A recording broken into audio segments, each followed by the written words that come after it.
18 வயசு பேசலாமா?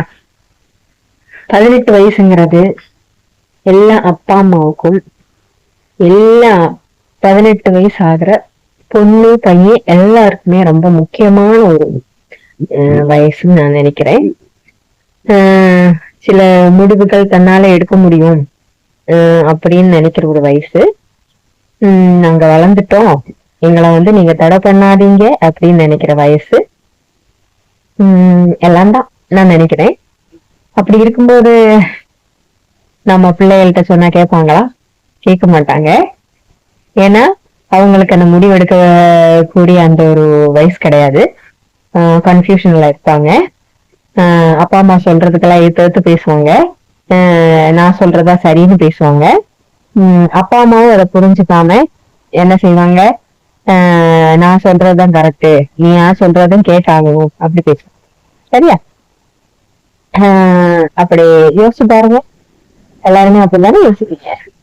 அப்பா அம்மாவுக்கும் தான், 18 வயசான ஆண் பெண் குழந்தைங்களுக்கு தான் நான் சொல்றேன். உண்மையிலே அது ஒரு கன்ஃபியூஷனான வயசு. நம்ம பண்றதெல்லாம் சரின்னு நினைச்சுக்கிட்டு பண்ணி அடிபட்டு குழப்பத்துல இருக்கிறவங்க இருக்காங்க, சரியான முடிவு எடுக்கிறவங்களும் இருக்காங்க. இருந்தாலும் அந்த வயசுல நம்ம கொஞ்சம் பொறுமையா இருக்கணும்.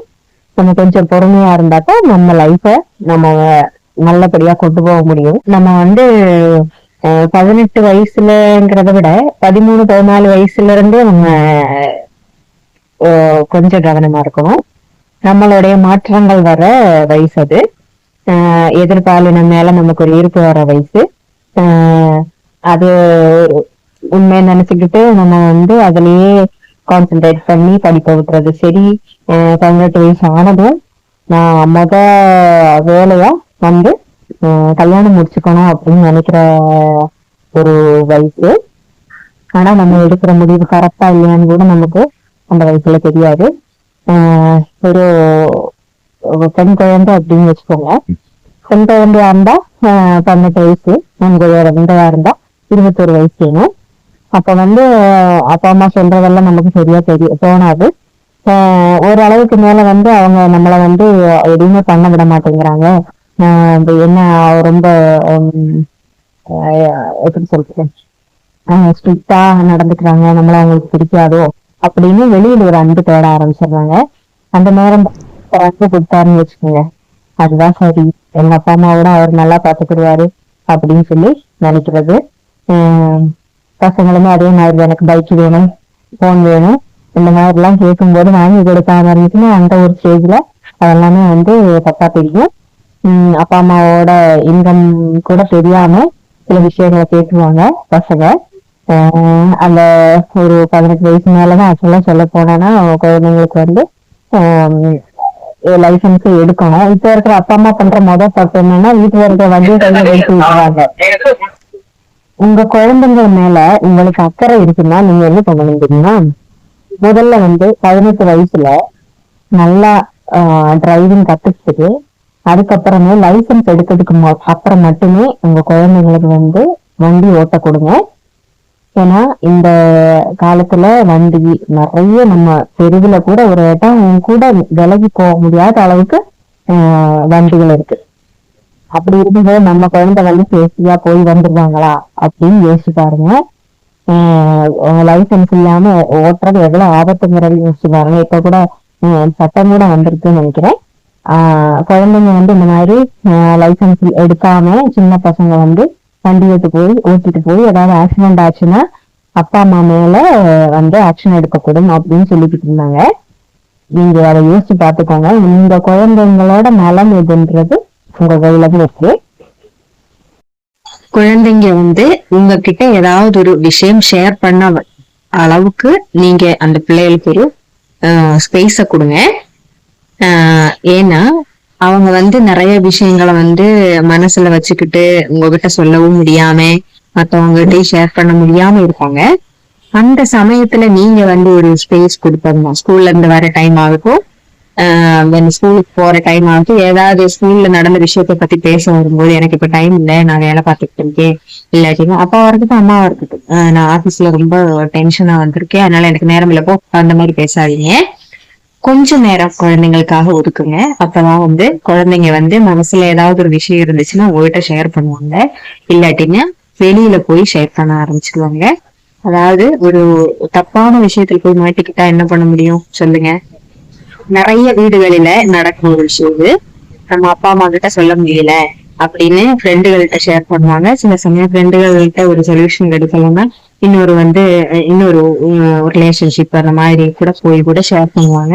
அந்த விஷயத்துல ஷேர் பண்ணி அப்புறம் வந்து அவங்களோட அந்த ஸ்பேஸ வந்து அவங்க எடுத்துக்கிறாங்க.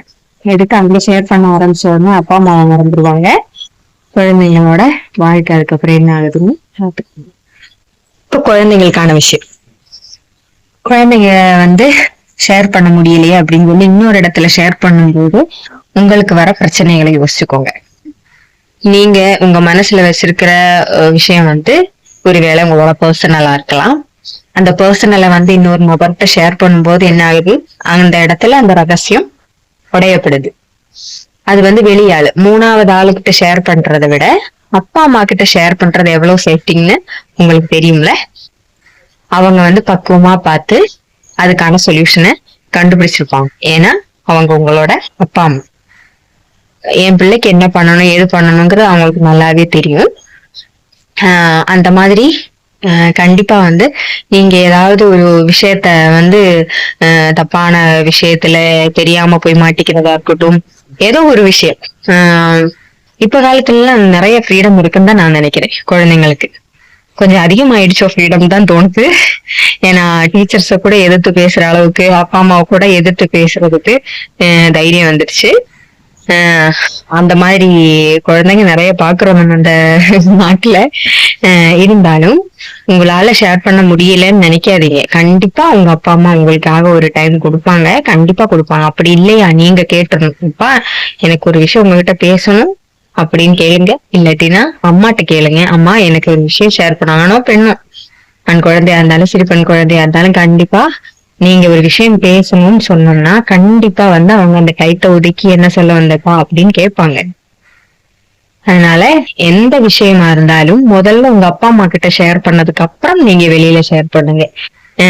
ஏன்னா அந்த விஷயத்த வச்சேவும் வந்து நிறைய பேர் வந்து இப்போ மிஸ்யூஸ் பண்ணிக்கிறாங்க. இப்போ ஒரு பொண்ணுக்கு வந்து பாலியல் தொல்லை ஏதோ வந்துருச்சுன்னு வச்சுக்கோங்க. அந்த குழந்தை போய் ஃப்ரெண்டு கிட்டயோ இல்லாட்டின்னா அவ ஒரு ரிலேஷன்ஷிப்ல இருக்கிறான்னா அந்த ரிலேஷன்ஷிப்ல இருக்கிற ஆள்கிட்டயும் சொல்லிட்டாங்கன்னு வச்சுக்கோங்க. அந்த இடத்துல மிஸ்யூஸ் ஆக வாய்ப்புகள் நிறைய இருக்கு. அதை வச்சு மிரட்டி நான் அதை வெளியில சொல்லிடுவேன் அப்படின்னு சொல்லி மிரட்டி உங்களை மிஸ்யூஸ் பண்ணவும் நிறைய வாய்ப்புகள் இருக்கு. அதனால நம்ம யார்கிட்ட முதல்ல ஷேர் பண்ணணும், ஒண்ணு உங்களோட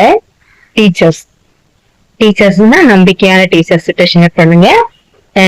இல்ல சைல்ட் லைன் இருக்கும், சைல்ட் லைன்ல நம்பர் இருக்கு 1930 நினைக்கிறேன். நான் கண்டிப்பா வந்து மென்ஷன் பண்றேன். இது மறந்துருச்சு எனக்கு டக்குன்னு ஞாபகம் வரல. நான் கண்டிப்பா சைல்ட் லைனோட நம்பர் வைக்கிறேன். அவங்களுக்கு இன்ஃபார்ம் பண்ணுங்க. அப்படி இல்லையா உங்க அப்பா அம்மா கிட்ட ஷேர் பண்ணுங்க. சரியா? அந்த மாதிரி விஷயங்களுக்கு இது ரொம்ப உதவியா இருக்கும் நினைக்கிறேன் நானு. அப்புறம் அப்பா அம்மா என்ன பண்ணணும் அப்படின்னு இந்த மாதிரி விஷயம் உங்க குழந்தைங்கள்ட்ட வந்து சொல்லும் போது தயவு செஞ்சு வந்து அப்படிலாம் இருக்காது. அதெல்லாம் அப்படியெல்லாம் அவங்க நடந்துக்குவாங்களா, ஒருவேளை க்ளோஸ் ரிலேட்டிவ்ஸ் வந்து தப்பா நடந்துக்கிட்டாங்க அப்படின்ற மாதிரி வந்து சொல்றாங்க அப்படின்னா கொஞ்சம் நேரத்தை ஒதுக்கி என்ன நடந்துச்சு ஏது நடந்துச்சுன்னு பொறுமையா கேளுங்க. முதல்ல உங்க குழந்தைய திட்டாதீங்க. என்ன நடந்துச்சு ஏது நடந்துச்சுன்னு விவரமா கேட்டு தெரிஞ்சுக்கிட்டதுக்கு அப்புறம் வந்து நீங்க குழந்தைய திட்டுறதோ அடிக்கிறதோ பண்ணுங்க. ஏன்னா குழந்தை என்ன சொல்ல வருதுன்னு தெரியாமலே சில பேர் வந்து முன்விதியோட பேசுவாங்க. நான் நிறைய பார்த்திருக்கேன். அவளும் அப்படி பண்ற ஆள் கிடையாது, இவரே ஏதோ தப்பா சொல்றா இல்லாட்டி இவன்டே ஏதோ தப்பா சொல்றான். இந்த காலத்துல ஆண் குழந்தைக்கும் பெண் குழந்தைக்கும் சேஃப்டி கிடையாது. அதனால கண்டிப்பா நீங்க அந்த குழந்தைங்களுக்கு ஒரு ஸ்பேஸ கொடுங்க. குழந்தைங்களும் அப்பா அம்மா கிட்ட தைரியமாய் போய் பேசுங்க. 18 வயசுக்கு வந்துருவோமா? இப்போ 18 வயசு கம்ப்ளீட் ஆன உடனே ஓடி போய் கல்யாணம் பண்ணிக்கணும்னு நினைக்கிறவங்களுக்கு சரி, என் பிள்ளைக்கு 18 வயசு ஆயிடுச்சு, இன்னும் 2 பேர் இருக்காங்க, என் மகளுக்கு இருக்காங்க இல்லாட்டினா வேற பையன் இருக்கு, அவன் லைஃப பாக்கணும், அதனால என் பிள்ளைய முதல்ல கரை சேர்த்துக்கணும் அப்படின்னு சொல்லிட்டு நினைக்கிறவங்களும் சரி, அடுத்த கட்டம் யோசிச்சுக்கோங்க. உங்க குழந்தைக்கு படிப்பறிவு இருக்கான்னு யோசிச்சுக்கோங்க. ஒரு விஷயத்த ஹேண்டில் பண்ணக்கூடிய தைரியம் இருக்கான்னு யோசிச்சுக்கோங்க. நாளை பின் ஒரு குடும்பத்துக்குள்ள போய் அந்த பொண்ணு தனியா நிக்க முடியாம நீ இப்போ என்ன வேலை பாக்குற, தண்டை சோறுன்னு பேசி வாங்கணுமான்னு யோசிச்சுக்கோங்க. நீ என்ன வேலை பார்த்துட்ட நன்றி பிடிக்கிறேன்னு கேக்குறாங்க. இப்படி எல்லாம் பல விஷயங்கள் நம்ம நாட்டுக்குள்ள நடக்குது. குழந்தைங்க கிட்ட இருந்தா சொல்றேன், கண்டிப்பா எந்த பொண்ணா இருந்தாலும் நான் சொந்த கால்ல நிக்கிற அளவுக்கு ஒரு படிப்பை படிச்சுட்டு அதுக்கப்புறம் கல்யாணத்தை பத்தி யோசிங்க. கல்யாணங்கிறது ஒன்றும் பெரிய விஷயம் எல்லாம் கிடையாது இந்த காலத்துல. அதனால எப்பயுமே நமக்கு ஒரு படிப்பு இருக்கணும், நம்ம சொந்த கால்ல நிக்கணும். அது சம்பளம் பெருசோ சின்னதோ அதெல்லாம் கிடையாது. யார்கிட்டயுமே ஒரு பொருள் வாங்குறதுக்கு நம்ம கையை நீட்ட அளவுக்கு நம்ம இருக்கக்கூடாது. ஒரு கைத்தொழிலாவது கத்துக்கோ. எனக்கு படிப்பு வரல அதனால என்னால எதுவும் பண்ண முடியல. இப்ப எவ்வளவு விஷயங்கள் இருக்கு தெரியுமா? ஒரு 10th +2 முடிச்சிருந்தா கூட நமக்கு போய் பழகுறதுக்கு நிறைய விஷயங்கள் இருக்கு. என்னன்னு கேக்குறீங்களா? ஒரு தையல் கத்துக்கோங்க, ஒரு ஆரி ஒர்க் கத்துக்கோங்க, ஒரு பியூட்டிஷியனா போங்க. இதெல்லாமே நிறைய படிப்பு வேணுங்கிற அவசியமே கிடையாது. எனக்கு மண்டையில ஏறலன்னு சொல்றவங்களுக்காக தான் சொல்றேன். என் பிள்ளைய நான் படிக்க வைக்கணும்னு நினைக்கிறேன், ஆனா அந்த பிள்ளைக்கு எதுவும் மண்டையில ஏற மாட்டேங்குது, அதான் கல்யாணம் முடிச்சு வைக்கிறேன் அப்படின்னு சொல்லி சொல்ற நிறைய பேரு இங்க ஹாஸ்பிட்டலுக்கே வராங்க.